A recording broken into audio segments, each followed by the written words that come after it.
आज प्रभुंकर वाक्य को नहीं आपण मान निकट में आसवाई यूट्यूब मध्यम आपण सहित पुनर्बार साक्षात करने स्वर्गर परमेश्वर मत अनुग्रह कर प्रभु को मो हृदय सहित धन्यवाद दूसरी। आसतु प्रभु वाक्य आज आम आउ गोटे भिन्न प्रसंग में अल्प समय कथबार्ता है। आज आम जो प्रसंग में कथबार्ता है से ही प्रसंगटी यहीपरि अटे पुरातन नियम पढ़ा कहीं जरूरी अटे। आज प्रसंग है पुरातन नियम पढ़ा कहीं जरूरी अटे। वाक्य आपण मान निकट में मु 5टी विषय रखापी चाहे जो द्वारा आम जापर जे पुरातन आम निमंते केते आवश्यक अटे केते जरूरी अटे। प्रिय प्रभु लोक मैंने आपण ख्रिस्टियन समाज रे देखिबे अनेक युवा युवती भाई भौणी माने से माने नूतन नियम को अधिक पढ़ती अधिक प्राधान्य दियंती। नूतन नियम पढ़ा पाप नुहे भूल नुहे आम जेते पारुछु सेते नूतन नियम आम पढ़ा आवश्यक रही। किंतु अनेक भाई भौणी मान को देखिबे से माने पुरातन नियम को एते गुरुत्व दियंती नहीं। पुरातन नियमर समस्त लिपिबद्ध घटना बली गुड़िक से मन मध्य न थाए जो द्वारा नूतन नियम से माने बुझी पारंती नहीं। प्रिय प्रभु लोक माने आज मु आपण मान निकट में 5टी विषय रखापी चाहे जो द्वारा आम आग्रही हो पारिबा इच्छा प्रकाश करि परिबा जे नूतन नियम आम पाई केते गुरुत्वपूर्ण ताठारु मध्य पुरातन नियम आम पाई केते आवश्यक अटे केते गुरुत्वपूर्ण अटे। आसंतु प्रथम विषय देखिबा जे पुरातन नियम पढ़ा कहीं जरूरी अटे। आपण माने मो सहित 2 तिमोथी 3 अध्याय को आसीबे। 2 तिमोथी 3 अध्याय 16 पदरे साधु पाउल तिमोथी को से प्रकार लिखुचंती लेखा जाए समस्त शास्त्र ईश्वर निश्चित एवं शिक्षा अनुयोग संशोधन और धार्मिकता संबंधी शासन निमंते उपकारी। 17 पद जेपर ईश्वर लोक सिद्ध हुई समस्त उत्तम कार्य निमंते सुसज्जित हुए प्रभु नाम गौरव हो। लेखा जाए समस्त शास्त्र ईश्वर निश्चित। समस्त शास्त्र बोली कहले महापुराण लक्ष्मी पुराण महाभारत सत्य पुराण यही सब विषय कहे ना। बाइबल आमे पढ़िला बेले आमे स्क्रिप्चर रे आमानकर परमेश्वरंकर आत्मा रे चालित होई आमे नम्र सहकारे आमे जदि वाक्य को पढ़िबा परमेश्वर आमको वाक्य बुझाई देबे। समस्त शास्त्र बोली कहले बाइबल बाहर जो शास्त्र गुड़िक रही से शास्त्र विषय रे लेखा जाए ना। समस्त शास्त्र बोली कहले आमर पवित्र वाक्य रे 66टी पुस्तक रही। पुरातन आउ नूतन नियम को मिसी 66टी पुस्तक रही। आउ से 66टी पवित्र शास्त्र बा 66टी पुस्तक समस्त पुस्तक ईश्वर निश्चित अटे। पुरातन नियम आउ नूतन नियम को परमेश्वर लिखिचंती। से जो समय आदम को सृष्टि कले आदम को नासिका रंध्र से जे प्रकार निजर निश्वास को छाड़िले ठीक सही परी पुरातन नियम आउ नूतन नियम को परमेश्वर कौन करिसंती निजर निश्वास को फुंकीचंती। मु कहिबा पई चाहे पुरातन नियम मध्य परमेश्वर लिखिचंती सेति पाई पुरातन नियम आमे पढ़िबा आवश्यक रही। पुरातन नियम मध्य ईश्वर द्वारा लिखित जीवित वाक्य अटे।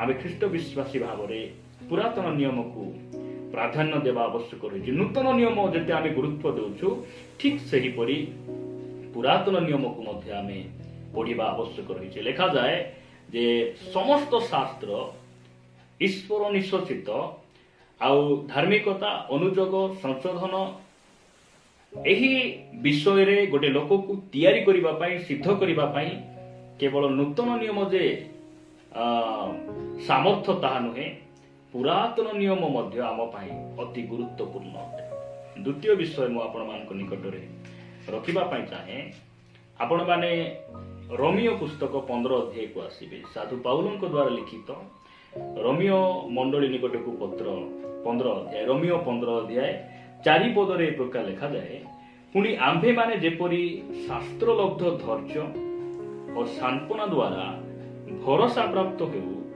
एति निमंते पूर्व काल रे जहा जहा लेखा होइथिला सेही सबु आंभ मानकर शिक्षा पाई लेखा होई अछि। प्रभुଙ୍କ नामर गौरव हो।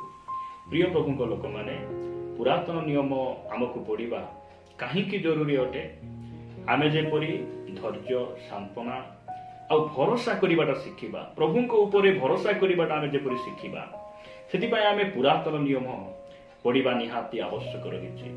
आपण हाना जीवन को आपण जदि देखिबे नहीं ताहले आपण कि प्रकार भाव धैर्य धरी प्रभु को ऊपर भरोसा करि परिबे।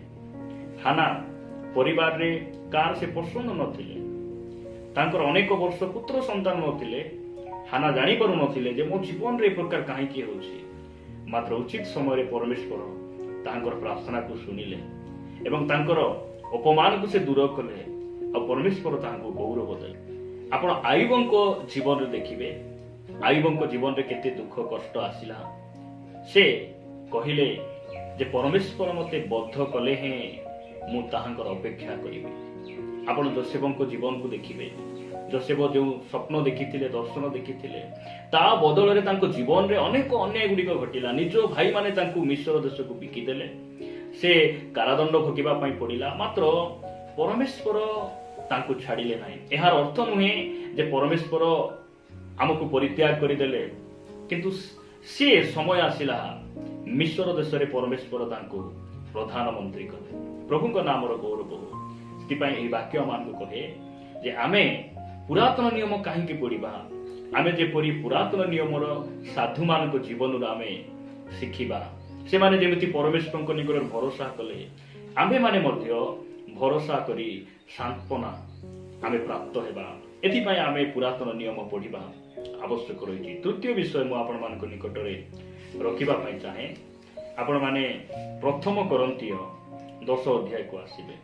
प्रथम कोरिन्थीय 10 अध्याय 6 पद रे ए प्रकार लिखा जाए से माने जे प्रकार मंद विषय रे अभिलाषी होइथिले आमे माने जेपरी से प्रकार अभिलाषी न हेउ एथि निमंते एही समस्त विषय आम्भ मानक पक्षरे दृष्टांत स्वरूप होई अछि। एटा इस्राएल लोकमान को विषय रे उदाहरण को से दर्शाई साधु पाउल कोरिन्थीय मंडली निकट को लिखुछन्ति। आमे माने पुरातन नियम काहेकि पढ़िबा जरूरी अटे आमे जो पर्यंत पुरातन नियम को पढ़िबा नाही से पर्यंत पुरातन नियम रे पूर्वपुरुष माने जो भूल गुड़िक कले आ से माने जो दंड भोगिले असुविधार सम्मुखीन हेले सेटा जो पर्यंत आमे जानिबा नाही ताहेले आमे सचेतन होई परिबा नाही। एई स्थान रे आमे देखुछु जे साधु पाउल कहंती पुरातन नियम आमे एथि पई पढ़िबा आ एथि पई लिखा जायछि जे से माने जो भूल कली से माने जो भूल करी अभिलाषी हेले आ मंद कर्म करी प्रभु ठारू दूर को गले आमे माने जेपरि से प्रकार न हेबा तांको जीवन रु शिक्षा करिबा पई दाऊदंको भूल रु आमे शिखिबा। से व्यभिचार पाप रे पड़ी गले आपण सामसन ग्र भूल रु आमे शिखिबा आवश्यक रही। से व्यभिचार पाप रे पड़ी गले सोलोमन से प्रभु को दृष्टि रे कुकर्म कले साउल प्रभु को दृष्टि रे से पाप कले आम्भे माने जेपरि तांको परि न हेउ एथि निमंते आमको पुरातन नियम पढ़िबा आवश्यक रही। आ जो पर्यंत सेमानकर कहानी सेमानकर जीवन शैली तांको द्वारा लिखा जाइतिबा से इतिहास आमे जदि न पढ़िबा ताहले आमे सतर्क होई परिबा नै आमे निजको आमे कोन होई परिबा नै पापरो आमे पृथक होई परिबा नै। दिपाई पुरातन नियम काहेकि आम पढ़िबा जरूरी जेपर आमे इस्राएल लोक मान को परि न हेबा। परमेश्वर इस्राएल लोक मान को जीवन रे केते अनुग्रह कले पानी मागिले पानी देले मांस मागिले मांस देले रोटी देले सब किछि देला परे से माने कोन कले प्रभु को दृष्टि रे से माने प्रभु को ठारे से माने विद्रोह कले तांको ठारे से माने बचसा कले आम्भे माने जेपरि तांको परि न हेबु एथि पई पुरातन नियम हमकु पढ़िबा आवश्यक होछि।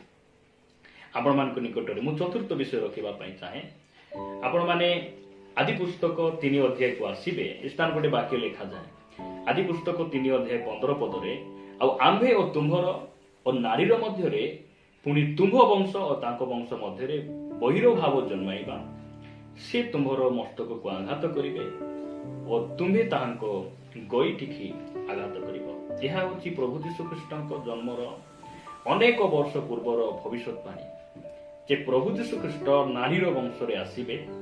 एही भविष्यवाणी केबे दिया जायतिला यीशु ख्रीष्टଙ୍କ जन्मर अनेक वर्ष तले पुरातन नियम आमको एथिपाई पढ़िबार अछि पुरातन नियम रे सिद्ध संपूर्ण आउरी अनेक संपूर्ण सत्य भविष्यवाणी गुड़िक लेखा जाइछि जीशुख्रीष्टଙ୍କ जन्म विषय रे जीशुख्रीष्टଙ୍କ मृत्यु विषय रे जीशुख्रीष्टଙ୍କର से आगमन विषय रे आउ जे जीशुख्रीष्ट तांको लोकमान को निमंते जे जो राज्य तैयारी करिसंती से राज्य विषय रे अनेक कथा भविष्यवाणी पुरातन नियम रे रहिछि सेति पाए आमे से सब भविष्यवाणी को जानिबा को हेले पढ़िबा को हेले आउ से सत्यता जानी आमे आहुरी प्रभुंकर निमंते आत्मिक जीवन रे आहुरी गोटे पाद आगो को बढ़िबा को हेले हमको पुरातन नियम पढ़िबा जरूरी अटे शेष कथा कही मु समाप्त करिबा पई चाहे आपण माने लोक लिखित सुसमाचार 24 अध्याय 44 पद रे प्रकार लिखा जाए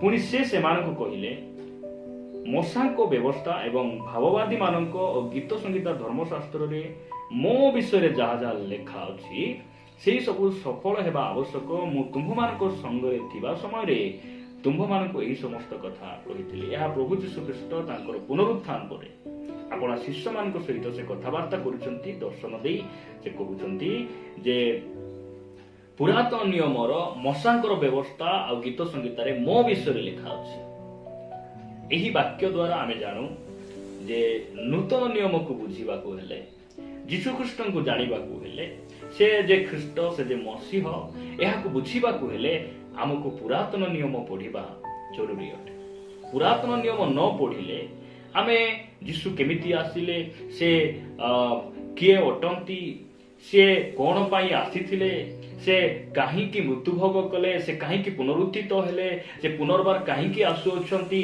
एहा केवल नूतन नियम द्वारा जे आमे जानू ताहा नुहे पुरातन नियम रे प्रभु यीशु ख्रीष्टଙ୍କ विषय लेखा अछि एति पाई से निजे कहंती पुरातन नियम रे मसांकर धर्मशास्त्र रे मो विषय लेखा अछि एहा कि तुमे पाठ करिना हो प्रभु आमान को अनुग्रह करंतु आमे पुरातन नियम पढ़िबा जरूरी अटे कारण पुरातन नियम न पढ़िले आमे यीशु को जानि परिबा नै तांको विषय लेखा हिथिबा प्रत्येक वाक्य गुडी को आमे भविष्यवाणी गुडी को आमे जानि परिबा नै मु विश्वास करे आजि थारु आमे पुरातन नियम पढ़िबा पई आमे इच्छा प्रकाश करिबु आ आमे आग्रह सहकारे प्रभुंकर गौरव निमंते आमे तांकर वाक्य को ध्यान करिबु प्रिय प्रभुंक लोक माने प्रभु आमान को अनुग्रह करंतु आमे नूतन नियम को जेते प्राधान्य देउछु सेते आमे पुरातन नियम को मध्ये आमे प्राधान्य देबा पुरातन नियम को जते आमे जेते प्राधान्य देउछु नूतन नियम को मध्ये आमे गुरुत्व देबा प्रभु आमान को ए वाक्य द्वारा